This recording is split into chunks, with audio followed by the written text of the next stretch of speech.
Já ia falar bom dia, mas é boa noite. Boa noite, irmãos. Convido aqueles que podem se colocar em pé, por favor. Oremos. Senhor Pai amado, Pai querido, te agradeço por mais um dia de vida, Pai. Te agradeço pelas pessoas que estão aqui reunidas hoje, Senhor. Que nós possamos estar tendo um bom começo de semana, Pai. E nós possamos estar entendendo o que o Senhor tem para nos falar aqui hoje, Pai. Possamos sair daqui, Senhor, entendendo sua palavra, Deus. Nós oramos em nome de Jesus. Amém.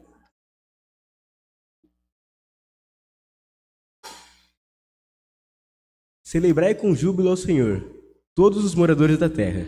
Dai brados de alegria, regozijai-vos e cantai louvores.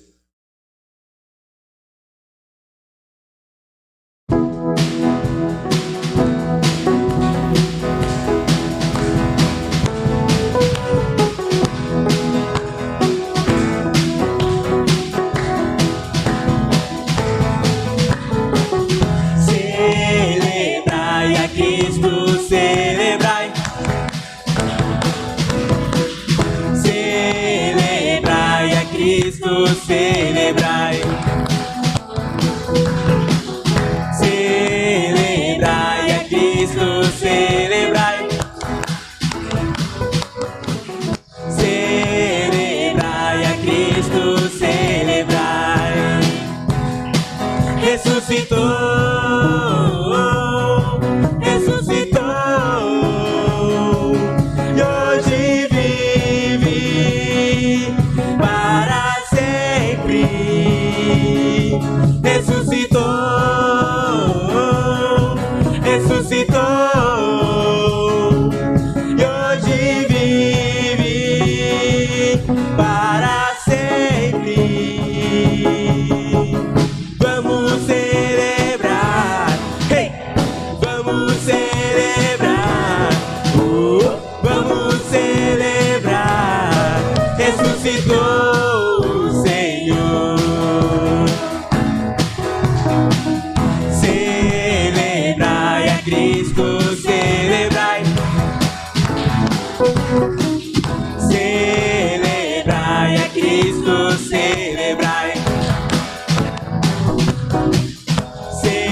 Ressuscitou,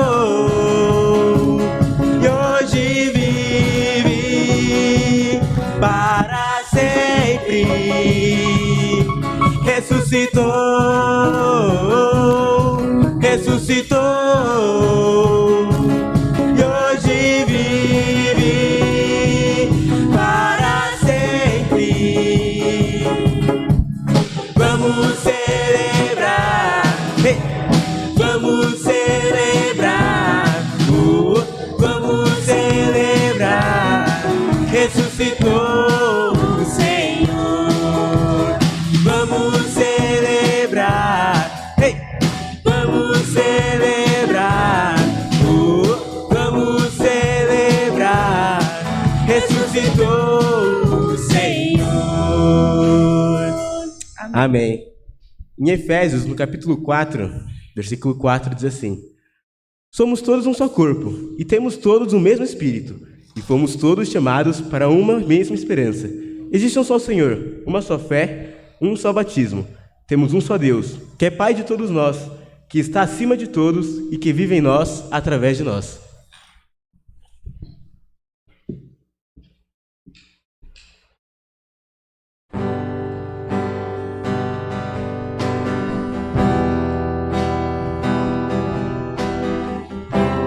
Toma o meu coração.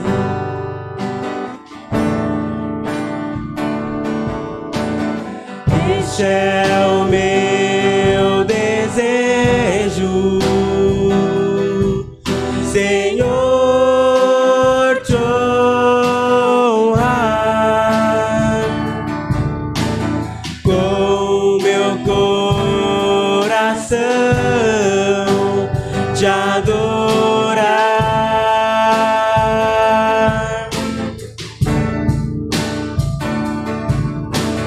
Tu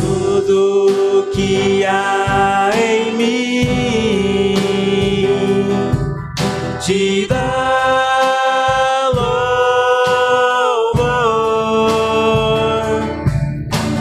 Só a ti adoro, meu Senhor.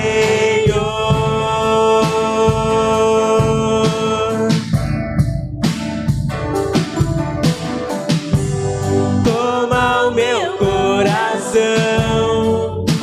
e toda a minha alma. Eu vivo só pra ti, sempre que eu respirar, cada vez que eu acordar. É o teu querer em mim.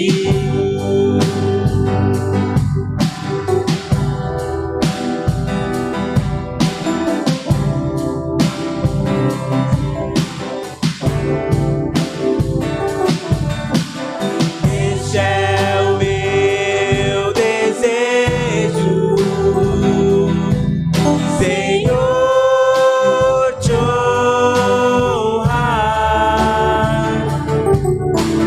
com meu coração, te adorar.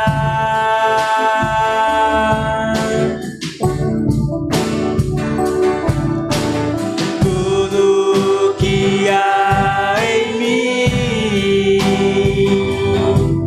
te dá louvor.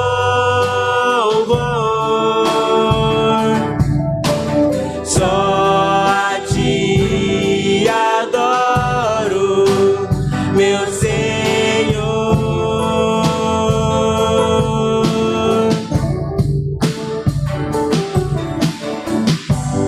Toma o meu coração e toda a minha alma. Eu vivo só pra ti, sempre que eu respirar, cada vez que eu acordar. É o teu querer em mim. Toma o meu coração e toda a minha alma. Eu vivo só pra ti, sempre que eu respirar, cada vez que eu acordar. É o teu querer em mim. É o teu querer em mim. É o teu querer em mim. Amém. Amém. Os irmãos podem se assentar.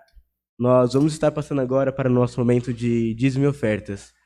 Em 2 Coríntios, capítulo 9, versículo 7, diz assim: que cada um dê a sua oferta conforme resolveu no seu coração, não com tristeza nem por obrigação, pois Deus ama quem dá com alegria.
Quero chamar as crianças aqui à frente e os professores.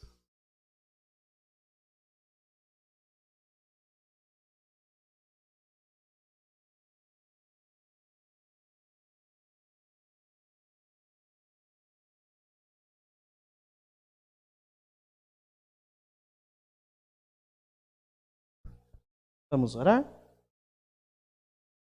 Ó Pai, nós te louvamos por este momento de culto que prestamos a Ti, também com os recursos que o Senhor confiou a nós. Te louvamos também pela vida de nossas crianças. Pedimos, Pai, que o Senhor dê a direção a elas, aos professores que estarão conduzindo elas nos Teus caminhos, ó Pai. E que aquilo que elas aprenderem aqui, nós possamos também ensinar em casa. E que elas cresçam em estatura e graça diante de Ti dos homens. Aceita, Senhor, o nosso culto prestado a Ti. Em nome de Jesus. Amém.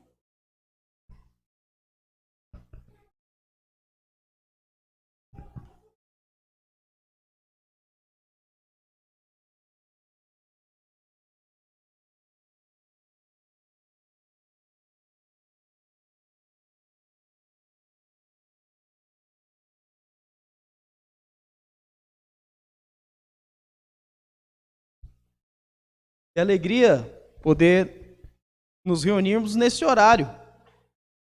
Faz 1 ano e 10 meses. 1 ano e 10 meses desde que nós não nos reunimos nos domingos às 18 horas e 30 minutos. O senhor estava contando? Estava contando.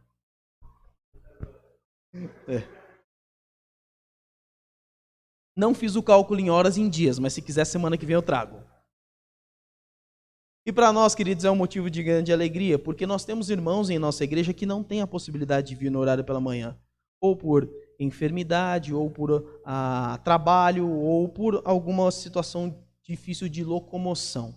Então, nós agora já temos a possibilidade de retomarmos as nossas atividades à noite, no domingo. Então, retomamos, ou seja, todos os domingos teremos o nosso culto às 18h30. Este culto ele não é transmitido online, só o da manhã que é transmitido online. Porém, a mensagem do culto ficará gravada e, posteriormente à noite, será postada nos nossos canais, ok? Então, uma grande alegria ter os irmãos aqui essa noite, alguns irmãos que eu já não via há um certo tempo, e também visitantes que estão conosco essa noite, sejam muito bem-vindos. Os irmãos têm notado a ausência de alguns irmãos aqui, porque tem muita gente que ou está diagnosticada com Covid aqui na igreja, ou está na mesma casa de alguém que foi diagnosticado com Covid, ou está com uma gripe forte. E nós estamos numa epidemia de gripe, né? E por conta disso, então, também todos estão sendo prudentes. E aí nós temos realmente a ausência até de alguns membros do grupo de louvor e de professores das crianças também. Hoje a equipe teria pelo menos 4 pessoas. As 4 estão ou diagnosticadas com Covid ou estão com sintomas de gripe. Então, estamos sendo prudentes, podendo atender toda a nossa comunidade, a nossa igreja, e também cuidando do próximo ao cuidarmos de nós. Tá? Então, isso é importante. E nós começamos essa noite uma nova série. Pela manhã, nós permaneceremos trabalhando os dons espirituais, os dons de Deus, os dons que vêm do Espírito Santo. Pela noite, nós vamos dar continuidade a uma série que começamos no ano passado. Começamos no ano passado as reflexões nas cartas do apóstolo Paulo. E nós estamos trabalhando na ordem que elas foram escritas. Nós só não vamos trabalhar as cartas de Coríntios e a carta aos Romanos. Por quê? Já trabalhamos elas ao longo de 2019 e 2020. Então, para não repetir, tem muito conteúdo a ser trabalhado, são as únicas que nós não vamos trabalhar de maneira específica. Vamos visitá-las, hoje mesmo a gente vai passar por elas algumas vezes. Mas nós terminamos a carta aos Gálatas no mês de novembro, e agora vamos começar a primeira carta aos Tessalonicenses, e depois a segunda carta, que é a que é escrita logo em seguida. Cronologicamente a ordem é essa mesma, na sua Bíblia, ela não é organizada de maneira cronológica. A carta aos Romanos não é a primeira carta. A carta aos Coríntios também não é a segunda, nem a segunda carta aos Coríntios é a terceira. Não, ela está literalmente por ordem de extensão, de tamanho. As cartas, cronologicamente, elas começam por Gálatas, depois 1ª, 2ª Tessalonicenses, e aí depois entra a carta aos Coríntios. Mas nós vamos seguindo nesta ordem. A carta aos Gálatas, ela é escrita, manias da modernidade, né? Ela é escrita ainda durante o livro de Atos.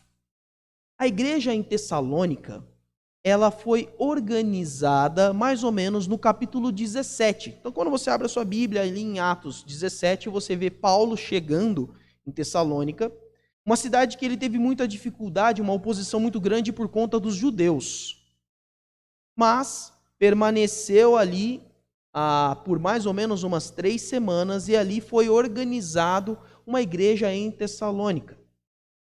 Quando você vai observar, então, ele continua seguindo a viagem ali na região da Macedônia e da Grécia. Hoje, continuam mais ou menos no mesmo lugar, a Macedônia diminuiu muito de tamanho. Antes, a Macedônia era, que se você pegar o seu mapa, depois pesquisa na internet, põe Macedônia do Norte, é o nome do país agora. Você vai ver que é um país pequenininho, do tamanho dos menores estados do Brasil. E tem alguma coisa fazendo algum som aqui. Alguém descobriu o que é? Então, essa região ali, ele pegava o que hoje é a região da Bulgária, da Sérvia, da Albânia. São países que fundavam a antiga Iugoslávia. Então, é essa região. Todo aquilo ali era a Macedônia e a Grécia tinha outro nome, tinha o nome de Acaia. Era o nome romano que se dava à Grécia. Então, toda vez que você ver na sua Bíblia, no livro de Atos, alguém falando sobre Acaia, está se referindo à região da Grécia. O apóstolo Paulo, então, estava seguindo a parte de cima ali do mapa por Tessalônica, ele passa por Bereia, que é um pouquinho mais para o lado da Itália, mas ainda na região da Macedônia, desce até Atenas, então ele faz um cruzamento e depois vai até Corinto. Em Atenas, ele que estava sendo acompanhado por Silas, também conhecido como Silvano. Se você lê Atos, é sempre Silas. Se você for ver as cartas, dependendo da sua tradução bíblica, você vai ver como Silvano. É a mesma pessoa. Silvano era a variação romana do nome de Silas. Então, Paulo e Silas, aqueles que cantaram na prisão, é esse Silvano que aparece aqui na carta. É a mesma pessoa. Paulo, Silas e Timóteo estavam viajando juntos. Quando Paulo chega em Atenas, ele manda Timóteo de volta a Tessalônica para que ele acompanhasse a igreja que ali havia sido organizada. E Timóteo, então, vai até Atenas e Paulo e Silas vão a Corinto. E em Corinto eles passam bastante tempo. A igreja deu tanto trabalho ali que ele escreveu pelo menos 2 cartas que nós temos acesso. Os estudiosos dizem que foram 4. Mas nós temos acesso aqui a pelo menos 2. E aqui, Paulo, então, recebe de volta Timóteo. Timóteo volta de Tessalônica com o relatório de como estava a igreja. E isso motiva Paulo a escrever. Então, tudo isso para dizer que isso motivou Paulo a escrever a primeira carta. Isso ficou mais ou menos em Atos 18, finalzinho do capítulo 18 de Atos.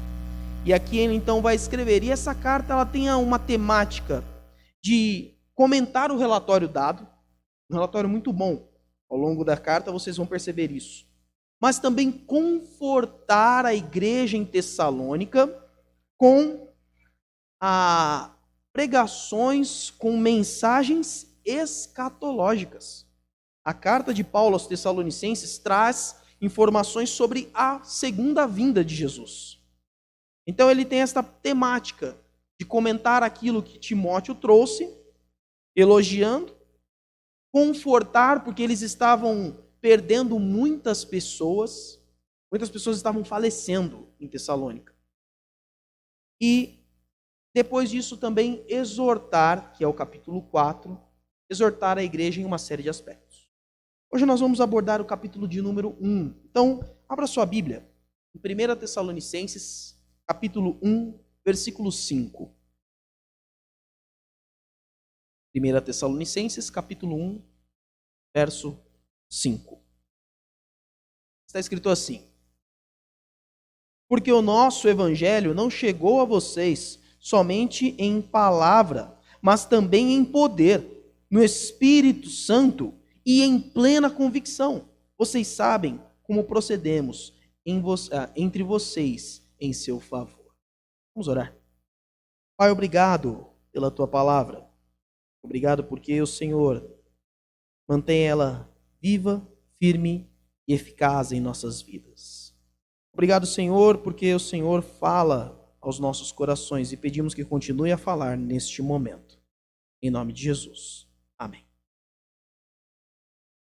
Ao ler o primeiro capítulo de Tessalonicenses, desta primeira carta, o que eu queria trabalhar com os irmãos nessa noite é o Evangelho do Poder. Parece tema de título de desenho animado. Ou alguma série de algum episódio de super-herói. Mas a grande verdade é que a boa notícia, que é a palavra evangelho, ela é incumbida de poder. A expressão poder, quando você vai pesquisar ali o significado, ela tem o seguinte significado: poder é o direito de deliberar, agir, mandar e, dependendo do contexto, exercer sua autoridade ou soberania, ou posse, ou domínio, ou influência, ou força. Poder é um termo que se originou a partir do latim, uma palavra latina que significava ser capaz de. Então, quando nós falamos sobre o evangelho do poder, eu estou dizendo a boa notícia que é capaz de. A boa notícia é que é capaz de, no nosso caso, transformar e de ser transformador de tudo que está ao seu redor. Antes de nós falarmos desse poder de transformar, é interessante nós entendermos a origem do poder do Evangelho. Então, fique com a sua Bíblia aberta ali em 1 Tessalonicenses, no capítulo 1, a gente vai passear várias vezes por estes 10 versículos. Olha aqui que diz os versículos 2, 3 e 5. Sempre damos graças a Deus por todos vocês, mencionando-os em nossas orações. Lembramos continuamente diante de nosso Deus e Pai o que vocês têm demonstrado, o trabalho que resulta da fé e dos esforços, e do esforço motivado pelo amor e a perseverança, proveniente da esperança em nosso Senhor Jesus Cristo. Versículo 5. Porque o nosso evangelho não chegou a vocês somente em palavra, mas também em poder, no Espírito Santo e em plena convicção. Vocês sabem como procedemos entre vocês e em seu favor. O primeiro ponto que nós temos que observar é que o poder do evangelho vem de um Deus trino. Uma expressão muito conhecida entre os batistas, porque faz parte de nossa doutrina. E aqui, quando você lê esses 3 versículos, você vai ver aqui que há um poder dado e manifestado através das 3 pessoas que são Deus, ou que é Deus. E aí você começa vendo ele falar: sempre damos graças a Deus Pai. No versículo 2. Versículo 3, ele vai mais uma vez a mencionar ao nosso Deus e Pai. Ele continua falando no final do versículo 3, dizendo, em nosso Senhor Jesus Cristo. E no versículo 5 ele diz, no poder do Espírito Santo. O primeiro ponto que nós temos que entender é que o Evangelho, ele é poder. Porque o Pai, que é o Criador e o Governador, ele movimentou toda a criação e toda a história. O apóstolo Paulo fala ali em Gálatas 4:4 que na plenitude dos tempos veio Jesus. Então, Deus Pai, Deus o Criador, o Governador, movimentou toda a história para que o Evangelho acontecesse. O Filho, o Salvador, é quem é o autor e o consumador da nossa fé. Quando você abre a sua Bíblia em Hebreus 12:2, você vê que ele é aquele que, a partir dele, inicia a nossa fé.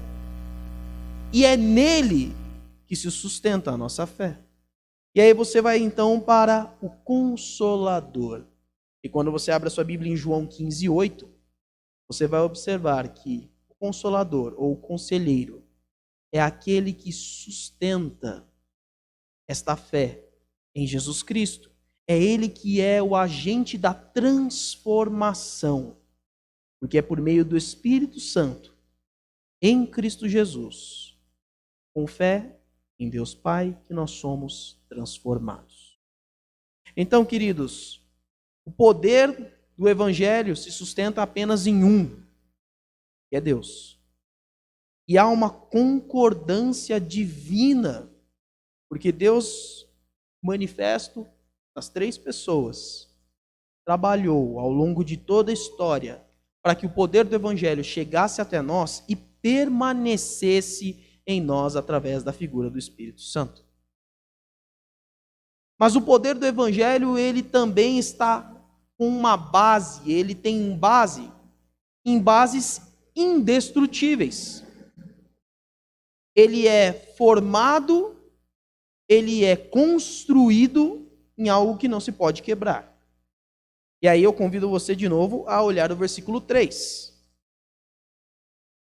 Versículo 3 diz assim: lembramos continuamente diante de nosso Deus e Pai o que vocês têm demonstrado, o trabalho que resulta da fé e do esforço e motivado pelo amor e a perseverança proveniente da esperança em nosso Senhor Jesus Cristo.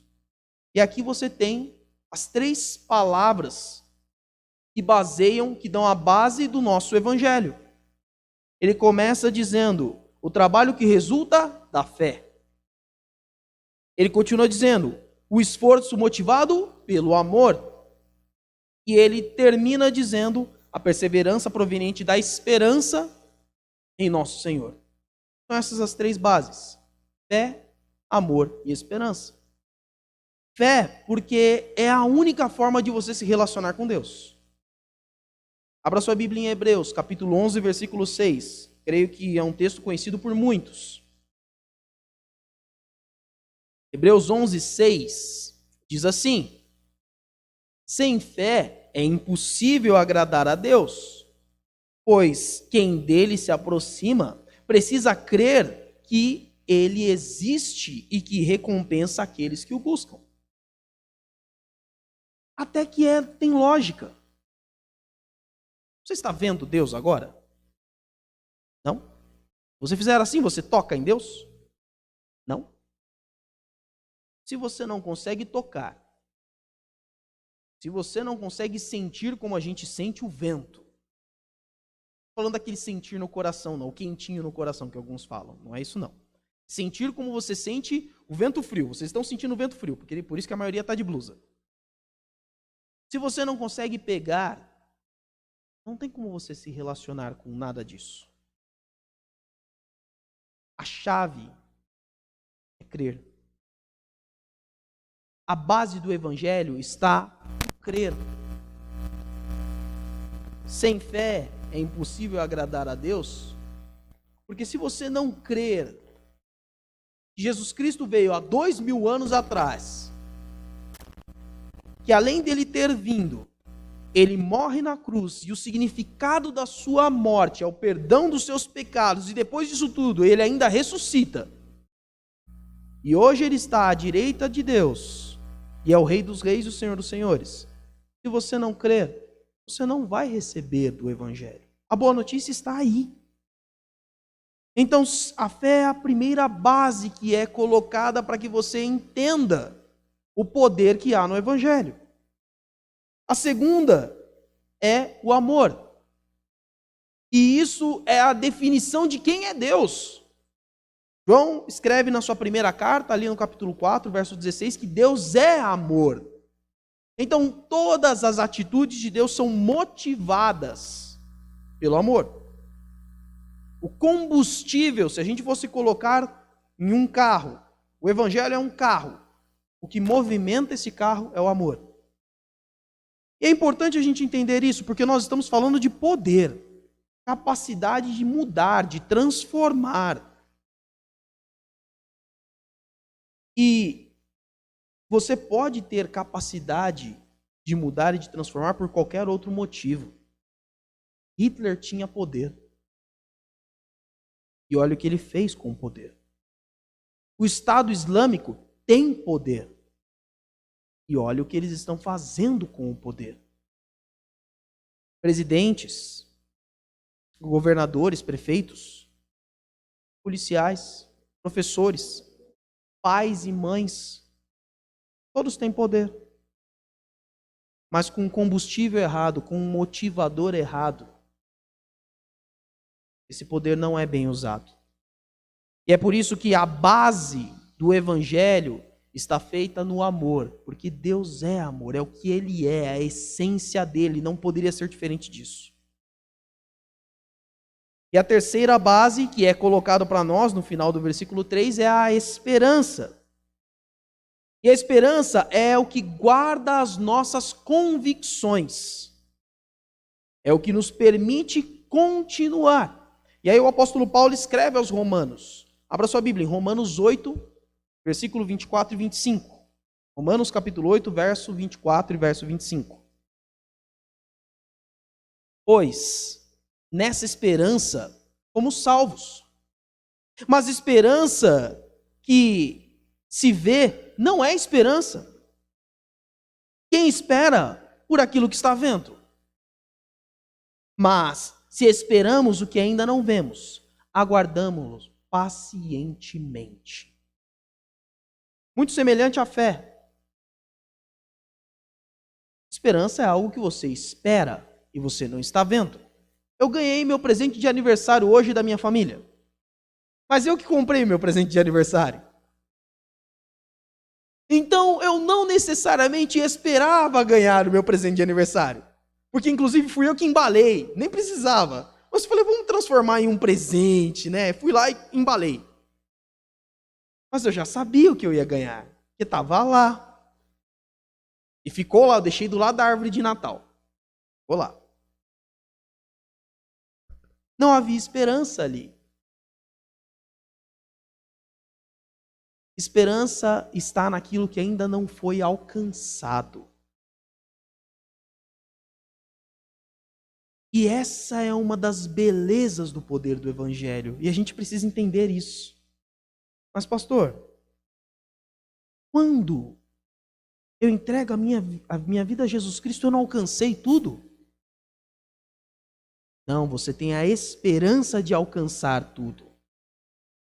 O destino final, vou adiantando um pouquinho a mensagem, o destino final daquele que recebeu e foi transformado pelo Evangelho do poder é a salvação no céu com Jesus Cristo.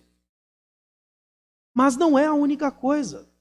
Nós estamos falando do Evangelho que transforma.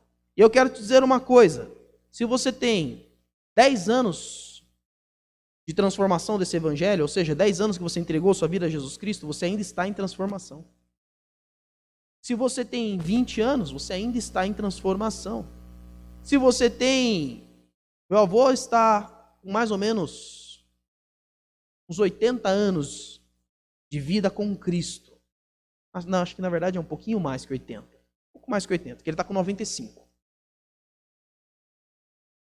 Então, um pouco mais de 80 anos. Ele ainda está em transformação.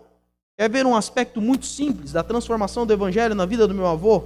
Infelizmente, a minha avó, ela começou a ter muitas... Ela está com 94 anos. E ela começou a ter muitas debilidades por conta da idade. Ela sofreu um acidente que acelerou a debilidade dela.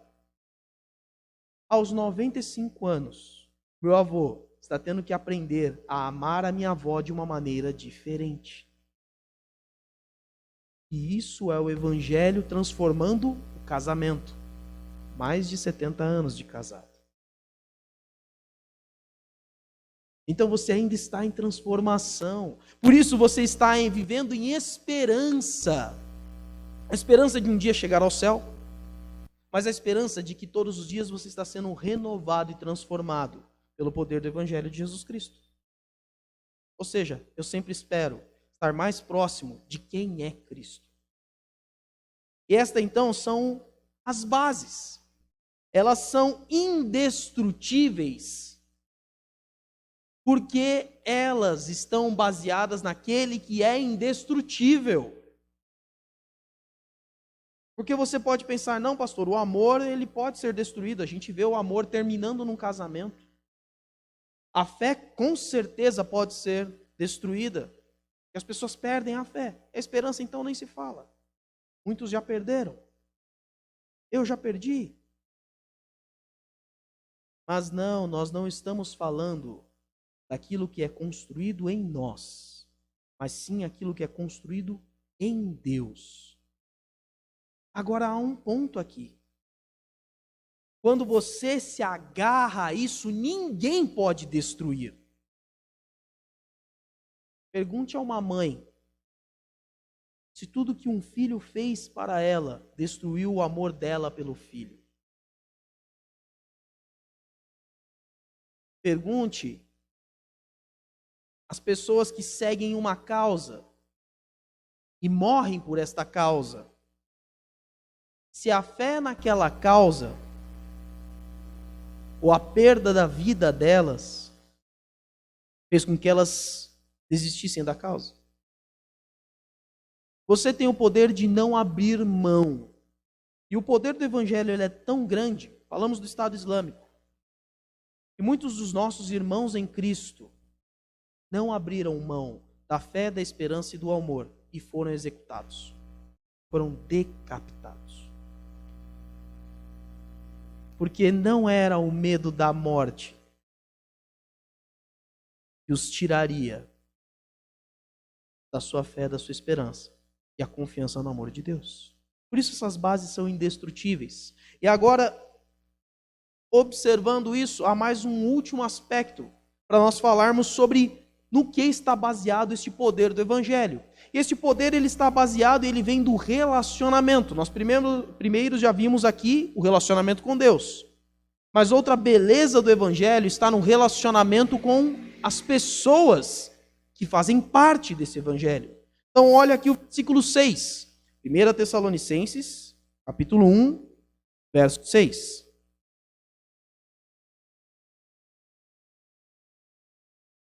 De fato, vocês se tornaram nossos imitadores e do Senhor. Apesar de muito sofrimento, receberam a palavra de alegria que vem do Espírito. Deus deu a homens, Deus deu aos seus discípulos, homens e mulheres, a oportunidade de compartilhar do Evangelho com a própria vida. Então, olha a expressão que ele está dizendo, de vocês se tornarem nossos imitadores. O Evangelho, ele não foi aprendido. As pessoas não sentaram em bancos, em carteiras e foram anotando o que Paulo, Silas e Timóteo estavam dizendo. As pessoas foram imitando a vida deles. Aprenderam ao se relacionar com eles. E essa é uma das belezas, porque Paulo e Silas falavam, olha, Jesus Cristo veio ao mundo para morrer por nós, e ele transformou a minha vida, e quem conhece a vida do apóstolo Paulo, sabe que realmente ele foi transformado. E a beleza de você ser imitador e de se relacionar é que a pessoa prova do poder. Eu sou a prova viva de que o Evangelho tem o poder de transformar. É muito mais do que palavras. As pessoas estão cansadas de ouvir bons discursos. E agora com a internet, tem um monte de bons discursos. Muita gente muito mais eloquente. Muita gente com uma capacidade de falar, com uma oratória maravilhosa, com belíssimas mensagens. Mas será que aquilo realmente faz efetividade no dia a dia? E olha, eu vou te dizer uma coisa: Facebook, Instagram, TikTok, Twitter não provam como realmente a vida de uma pessoa é. Felizmente, essa semana eu recebi a notícia de um jovem conhecido da minha família que se suicidou. e você olhava nas redes sociais dele, estava tudo bem. Fotos de vitória, fotos de alegria, fotos de sucesso, nada daquilo era verdade. Então, queridos, a única forma de se provar do poder do Evangelho é se relacionar. E a base, então, do Evangelho, que está no próprio Deus, que tem estas 3 bases que nós citamos, está dada no relacionamento com as pessoas. E aqui ele continua dizendo, olha o versículo 2. Sempre damos graças a Deus por todos vocês, mencionando-os em nossas orações. O relacionamento ele continua. Perceba como as bases elas não foram mudadas. Continua através da fé. Olha, eu vou me relacionar com você, você está observando o que o Evangelho faz em mim, mas eu também estou preocupado com você. Eu converso com Deus a seu respeito, a fé. Nós sempre mencionamos, nós agradecemos a Deus pela vida de vocês. Um relacionamento amoroso, um relacionamento de alegria. Olha o versículo 5. A segunda parte do versículo 5 diz ali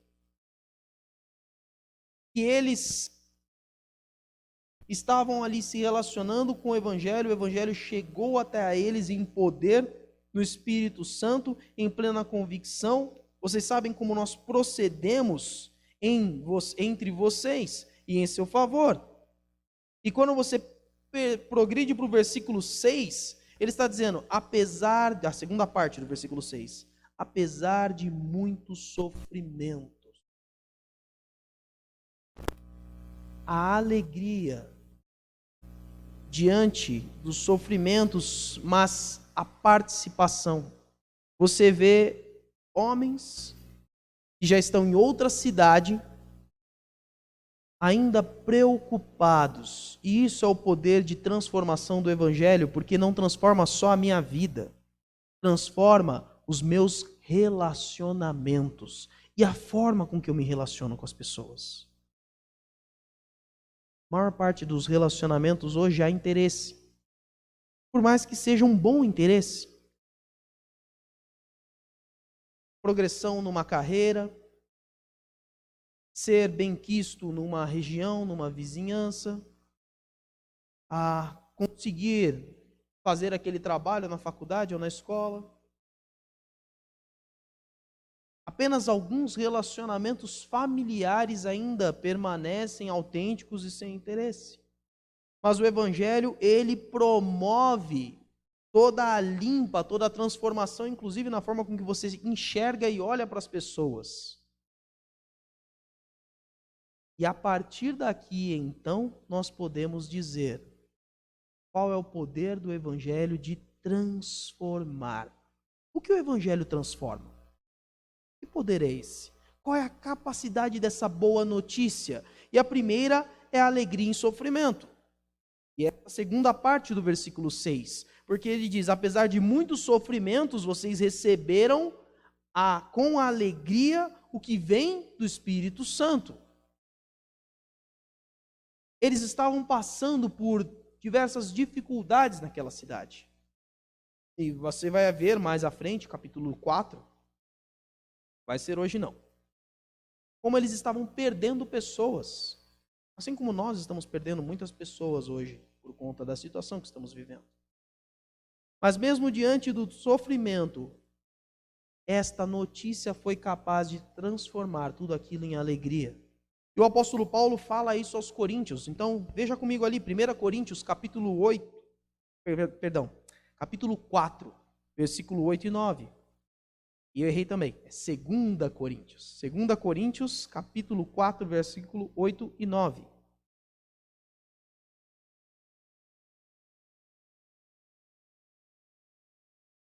Diz assim, de todos os lados somos pressionados, mas não desanimados.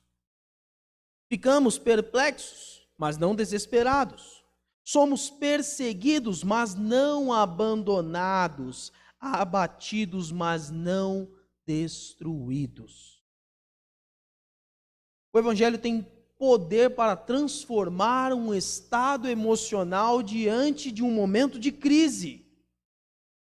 O apóstolo Paulo está dizendo, olha, vão existir momentos que vocês serão pressionados,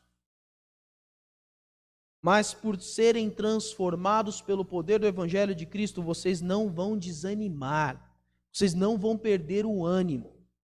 Vão existir momentos em que vocês vão ficar assustados, perplexos, mas esse assombro, esse assustar não vai deixar você desesperado, sem esperança, desesperançoso, é isso que significa essa palavra. Você não vai perder a esperança. Vocês serão perseguidos, mas vocês saberão que não foram abandonados. Vocês serão abatidos, mas vocês não serão destruídos. O Evangelho tem o poder de mudar os sentimentos, aonde as circunstâncias antes tinham esse poder, hoje não tem mais. O Evangelho, ele tem o poder de transformar incertezas em convicções. Então, olha de novo o versículo 5. Volta lá para Tessalonicenses, capítulo 1, versículo 5, 1 Tessalonicenses. Porque o nosso Evangelho não chegou a vocês somente em palavra, mas em poder no Espírito Santo e em plena convicção, certeza. Olha o versículo 9, 1 Tessalonicenses também.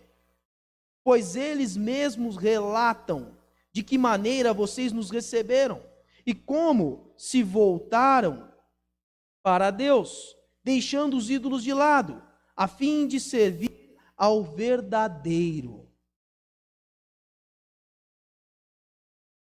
Eu pulei uma parte. Servir ao Deus vivo e verdadeiro. Convicção significa completa segurança, plena confiança.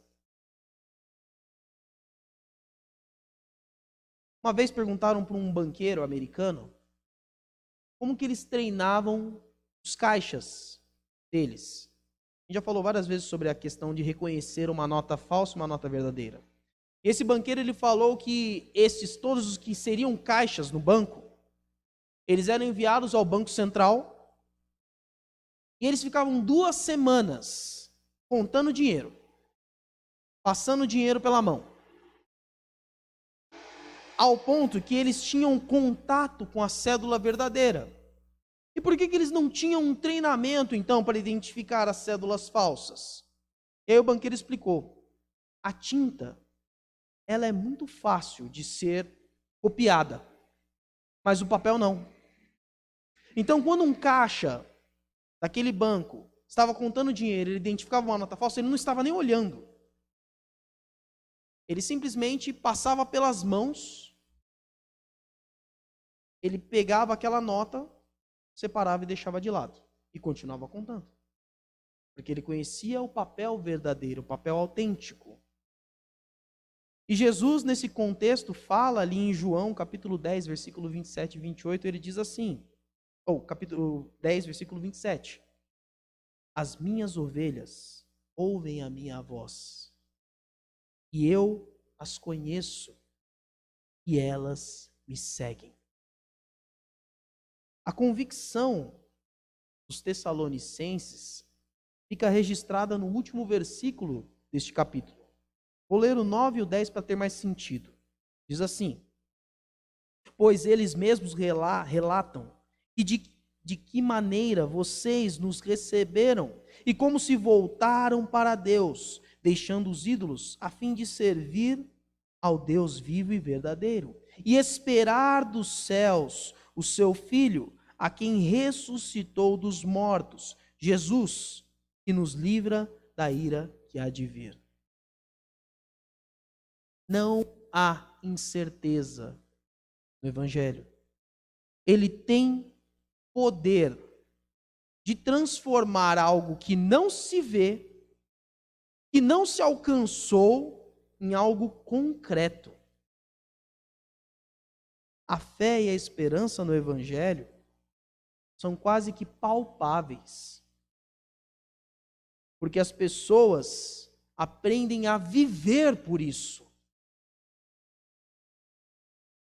Eles conhecem aquilo que é verdadeiro e muitas verdades estão sendo apresentadas hoje em dia. Mas aquele que tem se relacionado com Deus e tem se relacionado com os seus irmãos, vai fortalecendo essa convicção e vai falando, não, isso aqui é falso, não, isso é falso, não, isso aqui não é autêntico, não, nada disso é poder, não, nada disso é transformador, porque tem contato com aquilo que é autêntico. E ainda bem que não são as páginas da Bíblia. Porque essas páginas já foram de muitos materiais. Hoje ela não tem mais nem material.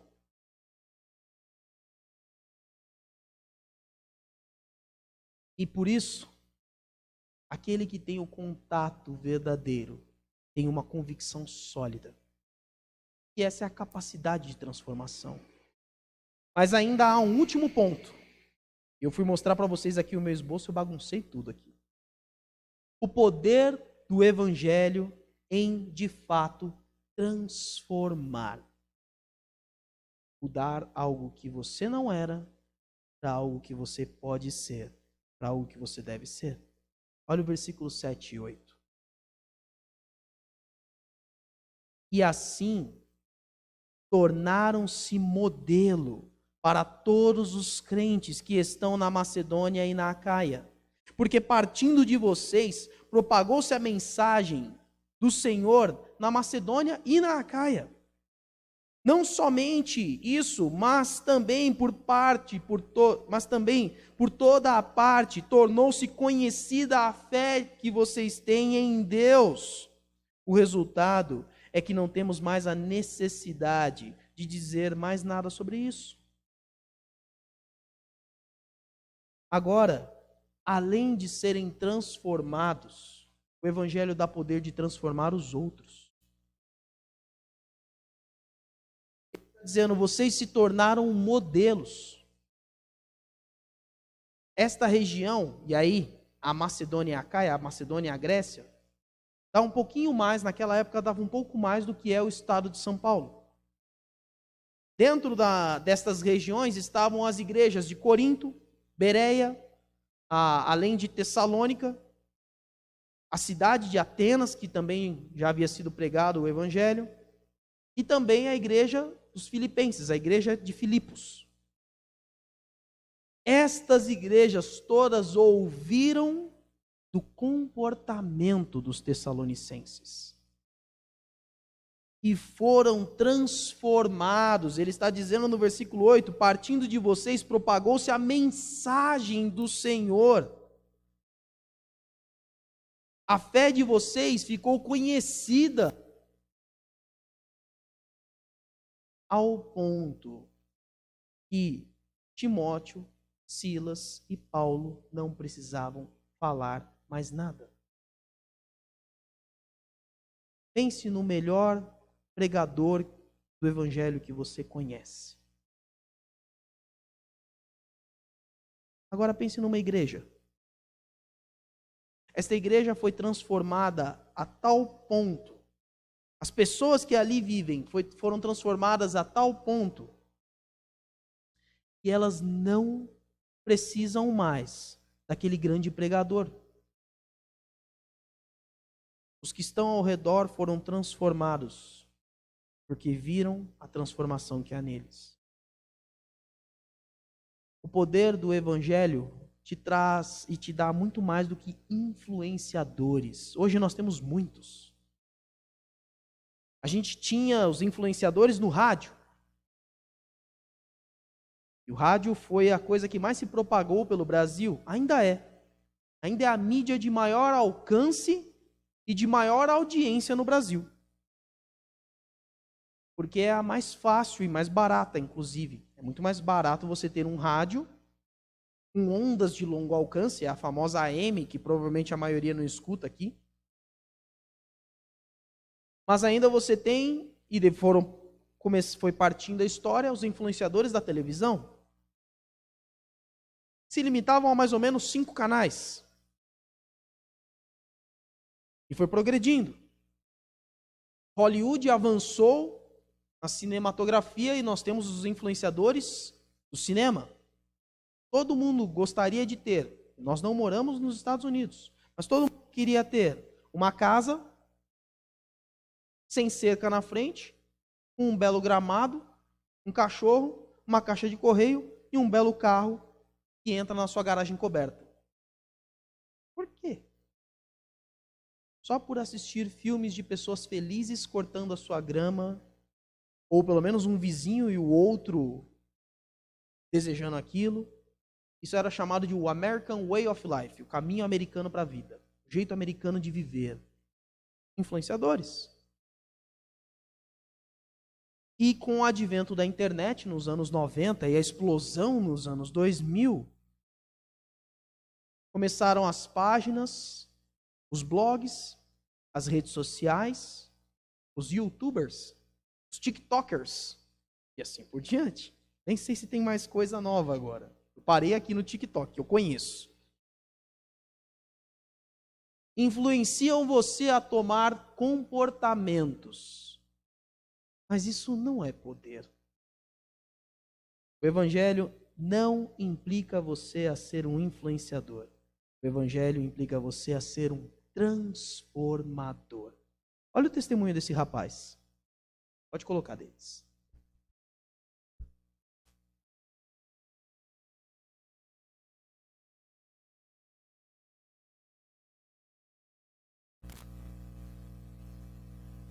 Se você tem dúvida de milagres, você agora está vendo um milagre. Amém. Jonatas é um milagre. Eu morei na rua durante um ano, eu e minhas 2 irmãs, aos 10 anos de idade. Uma de 9 e a outra de 8. Meus pais eram usuários de droga, então eles praticamente, naquele momento que eles quiseram usar droga, eles praticamente abandonaram a gente em Jardim Camburi. Então, como eu era o irmão mais velho, eu tive que correr atrás do que comer, né? Então, às vezes, entrava dentro de ônibus para pedir dinheiro, ou então passava em frente ao restaurante para pedir comida. Então, a gente acabava comendo até resto de comida, né? Então, depois de um ano, o conselho tutelar passou e viu eu e minhas 2 irmãs dormindo em cima de um papelão. Eles viram a gente na situação que a gente estava se encontrando, pegou a gente naquele momento e levou a gente para o orfanato. Depois de 6 dias que a gente estava lá no orfanato, a gente recebeu uma notícia de que nosso pai foi assassinado dentro da prisão, né? E minha mãe tinha morrido de HIV. Então a gente, naquele momento, tinha ficado órfãos de pai e mãe. Quando eu completei meus 18 anos, a gente foi viver a nossa vida. Então a minha irmã foi viver a vida dela e eu fui viver a minha. Então o meu caminho foi o mesmo caminho que meu pai tinha seguido, que foi o caminho das drogas, né? Cheguei até no fundo do poço de chegar a um ponto de perder a confiança das minhas 2 irmãs, né? Naquele momento, as minhas irmãs viraram para mim e falaram que se eu não saísse daquela situação, ela iria me deixar de lado, né? Então, nesse momento aí, eu percebi que Deus teve misericórdia da minha vida, né? No meu primeiro dia na Cristolândia, quando eu cheguei, no 3º dia eu estava querendo ir embora, entendeu? Então, eu pedi para os missionários que estavam aqui à frente para orarem por mim. Então, desde aquele momento que eu pedi ajuda, eu decidi entregar minha vida totalmente a Deus. Lá fora eu não era uma pessoa que gostava do Evangelho, não era uma pessoa que participava da igreja. Então eu aprendi a palavra aqui dentro da Cristolândia. E uma coisa que está sendo crucial na minha transformação está sendo a palavra de Deus. E hoje eu percebo que tudo que Deus tem a oferecer traz felicidade não só para mim, mas para minha família também. Pai, mãe, hoje vocês terão um novo filho. Irmãs, hoje vocês terão um novo irmão. E hoje vocês também terão um novo tio. Lá fora eu era um Jonathan que era um fardo para minha família, né? E hoje eu sou um Jonathan transformado. Hoje um Jonathan de esperança, um Jonathan com sonhos. Desde o momento que eu me entreguei a Deus, eu percebi o quão grande é o amor dele sobre a minha vida, o quão grande é a misericórdia dele sobre a minha vida. Hoje eu percebo que desde o momento que eu entreguei minha vida a Deus, que tudo que Deus faz é perfeito. E hoje eu tenho um sonho de me tornar radical, porque hoje eu quero ajudar as pessoas da mesma forma que eu estou sendo ajudado. Hoje eu quero abraçar as pessoas da mesma forma que eu estou sendo abraçado. Hoje eu quero ser canal de bênção não só para as pessoas, mas para a minha família também. Hoje eu estou disposto a conquistar a alma da minha família para Jesus Cristo, porque hoje eu sei que Deus é tremendo. Hoje eu sei que o pecado não me domina mais. Hoje eu estou debaixo da graça de Deus. Você crê em Jesus como seu único, suficiente Salvador? Sim, pastor. Eu creio que Jesus Cristo é minha única esperança. Amém! Diante da sua pública profissão de fé, como ministro do Evangelho de Jesus Cristo, aleluia! A Igreja do Senhor Jesus me batiza em nome do Pai, do Filho e do Espírito Santo. Amém!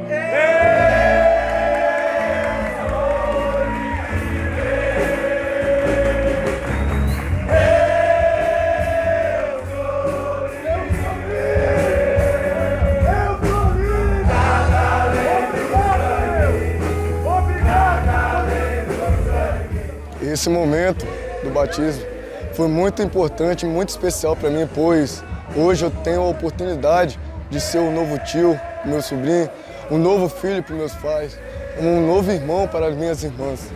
Eu quero agradecer a todos vocês que vêm investindo em nós, pois o investimento de vocês não está sendo em vão, pois o investimento que vocês estão fazendo está alcançando alvos, como alcançou a minha. E hoje que eu era uma pessoa sem esperança, hoje eu sei que Jesus Cristo é a minha única esperança.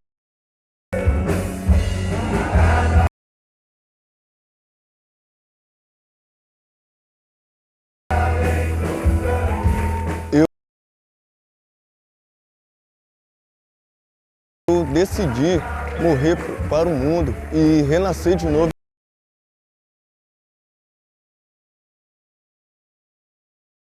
E passar a viver para Cristo.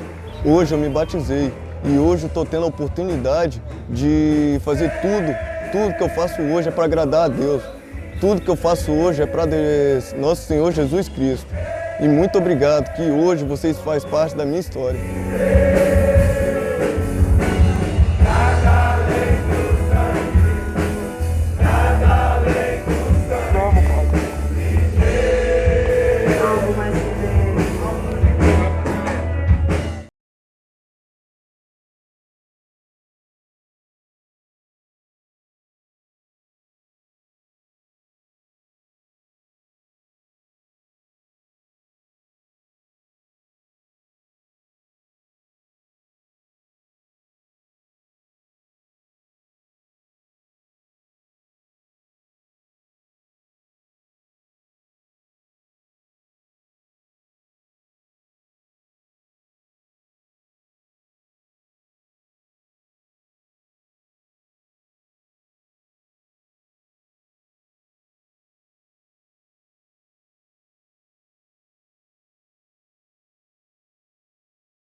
Olha o que o poder de Deus fez em mim.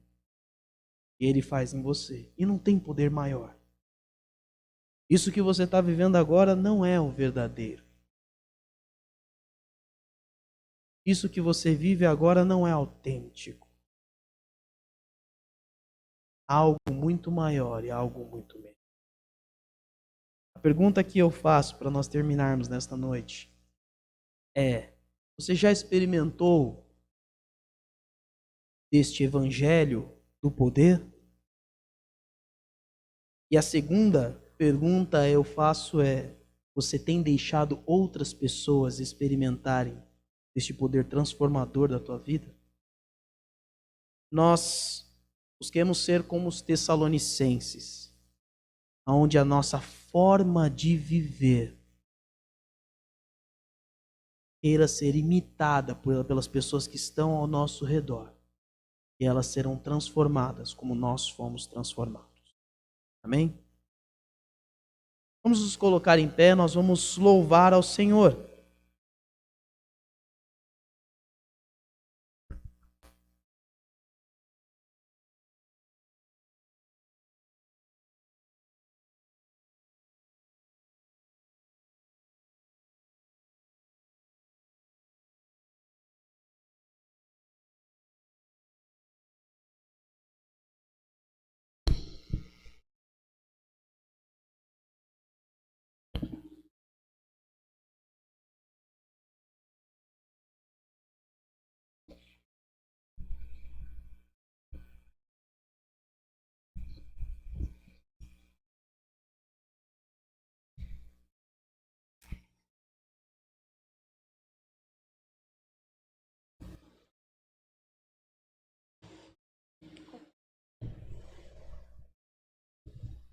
488 do HCC.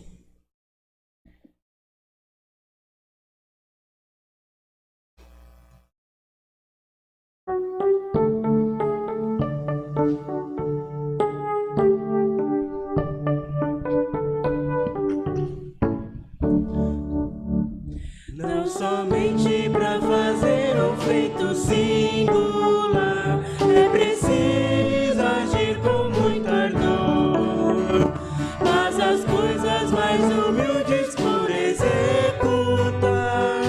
deves fazê-las com todo amor. Brilha no meio do teu viver, brilha no meio do teu viver, pois talvez algum aflito possa socorrer. Brilha no meio do teu viver, ou talvez alguma vida possas alegrar com palavras cheias de calor, ou quem sabe algumas almas tristes alcançar com a mensagem do Salvador. Brilha no meio do teu viver, brilha no meio do teu viver, pois talvez algum aflito possa socorrer. Brilha no meio do teu viver, mesmo que agitado seja aqui o teu viver, se mais firme a tua devoção, em teu redor que a gente triste a perecer, sem ter certeza da salvação. Brilha no meio do teu viver, brilha no meio do teu viver, pois talvez algum aflito possa socorrer. Brilha no meio do teu viver.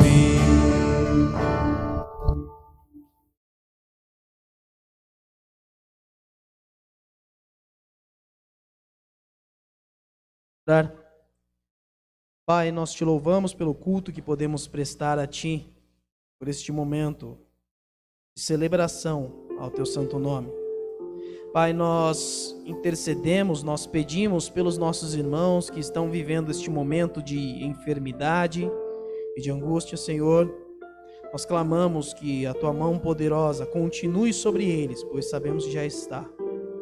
Que eles sejam curados, ó Pai, restabelecidos e tenham a alegria de estar conosco e nós nos alegrarmos com a presença deles.